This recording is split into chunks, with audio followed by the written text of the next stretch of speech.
To whoever may need this nugget of encouragement, things will be alright, so quit your worry. I get it.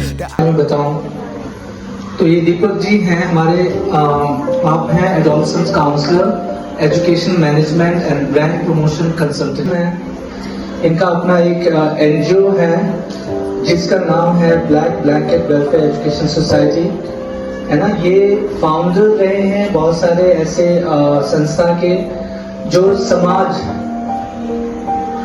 के बहुत सारे ऐसे मुद्दे हैं, चाहे वो बच्चे हो, चाहे वो एडल्ट हो, या ऐसे इंस्टीट्यूट्स हो जहाँ पे क्या है टीचर्स को गाइड करने की जरूरत है, या फिर कोई ऑफिस जहाँ पे क्या है एम्प्लॉयज हैं उनको गाइड करना है, तो इसमें बहुत ही एक्टिव है।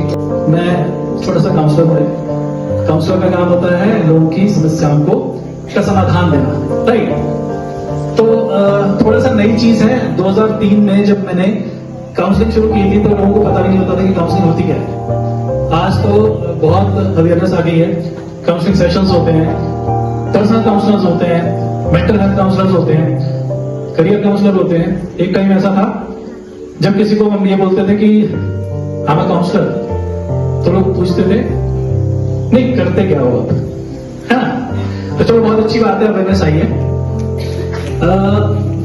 सर को भी आते आते मैं बता रहा था कि सुबह मैं कुछ काउंसलिंग्स में था, तो सर ने पूछा कि कितने साल के बच्चे जो हैं आपको दिक्कत में लग रहे हैं। तो सबकी एक्सपेक्टेशन होती है कि जो ये हम लोग खबरें सुन रहे हैं, न्यूज सुन रहे हैं, ये हमसे रिलेटेड तो नहीं होने वाला। हम तो उस एज पे हैं जहां पर कोई ऐसी दिक्कत में हम है नहीं। बट सच थोड़ा सा अलग हो गया। तो मैं सर को बता रहा था कि जो मैं काउंसलिंग कर रहा था तो वो बच्चा 12 साल का है और पिछले 2 साल से he's into drugs। अब आप सोचो कि एक बच्चा अगर 12 साल का है और 2 साल से वो ड्रग्स में है, तो उसने कब शुरू कर दी ड्रग्स? हाथ खड़ा करो क्या? कोई नहीं, किसी को नहीं पता। आपस में बात करोगे तो पता ही नहीं लगेगा मुझे। कोई है बताएगा कि जैनसी कौन है ये लोग? कोई नहीं। अभी तो आपने मतलब अपनी न्यूज सुनी है, हाँ सुनने दो। 98, 97, 95।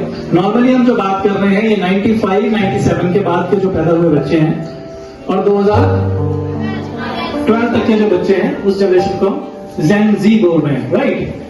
अब क्या हुआ, सुनेंगे आप मेरी बात को तो आपको अच्छा लगेगा। एक ही आदमी की आवाज आएगी, या तो आपकी आएगी या तो मेरी आएगी, राइट, ठीक है। तो क्या हुआ पिछले 10-15 सालों में जब हमने देखा कि जो इस जनरेशन में बच्चे पैदा हुए हैं इनका mental development, physical development, emotional development वैसा नहीं है जैसा पुराने एडोलेसेंट्स का। पार्टी कल्चर तो है हमारे पास, ठीक है। तो ये जो रिस्क बिहेवियर आया कहां से आया कि एक टीनेज जो है उसके पास अपॉर्चुनिटीज इतनी ज्यादा हो गई है घर से बाहर निकलने की और उन सारे मीन्स को यूज करने के लिए, चाहे जिसको हम ड्रग्स बोलते हैं, चाहे उनको पार्टी ड्रिंक्स बोलते हैं। वो समझदार तो है लेकिन उसे ये नहीं पता कि मेरी जो बॉडी है वो भी चेंज हो रही है, मेरा जो ब्रेन है अभी वो डिसीजन मेकिंग के लायक नहीं। तो वो क्या कर रहा है, उस लर्निंग प्रोसेस है वो चलता कैसे है, वो एक अलग साइंस है। क्या साइंस है? वो बहुत कलरफुल होती है, पिक्चर्स बहुत ज्यादा होती है, होता है ऐसा। अगर मैं सुनो अगर सुन, क्या नाम आपका? ईशा। ईशा की बात को सुन लो। ईशा ने कहा कि जब हम एडोलेसेंट में आ रहे हैं, मतलब जब हम बड़ी क्लासेस में आ रहे हैं, तो हमारी जो परफॉर्मेंसेज है वो क्यों कम हो रही है, हाँ? इसके पीछे में बहुत सारे रीजंस हैं। पहली बात कि जो हमारा एजुकेशन सिस्टम है वो कुछ इस तरह से डेवलप हुआ है कि जब हम छोटे होते हैं वो बिल्कुल साइंटिफिक ढंग से हमारे को पढ़ा रहे हैं। कैसे साइंटिफिक ढंग से पढ़ा रहे हैं